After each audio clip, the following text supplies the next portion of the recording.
ACP sheet cutting के बाद जो सबसे इम्पोर्टेंट और टेक्निकल स्टेज आती है वो है राउटर मेशिंग का काम।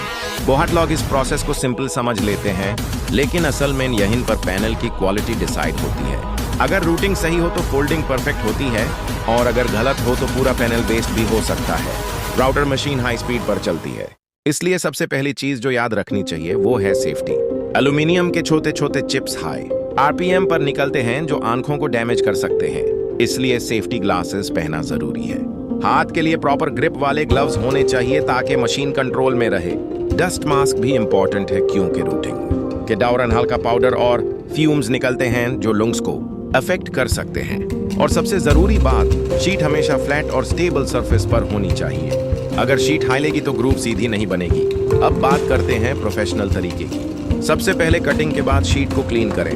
सरफेस पर अगर डस्ट या पार्टिकल्स होंगे तो रूटिंग लाइन डिस्टर्ब होगी। उसके बाद correct V groove bit select करें। एसीपी शीट में रूटिंग का मकसद एल्यूमिनियम की अपर लेयर को कंट्रोल तरीके से कट करना होता है, लेकिन बैक साइड की लेयर को डैमेज नहीं करना होता। डेप्थ सेटिंग सबसे क्रिटिकल पॉइंट है। कभी भी डायरेक्ट ओरिजिनल शीट पर डेप्थ सेट ना करें, पहले किसी वेस्ट पीस पर टेस्ट रन करें। अगर डेप्थ ज्यादा हो गई तो एल्यूमिनियम क्रैक हो सकता है, अगर कम हो तो फोल्डिंग स्मूथ नहीं होगी।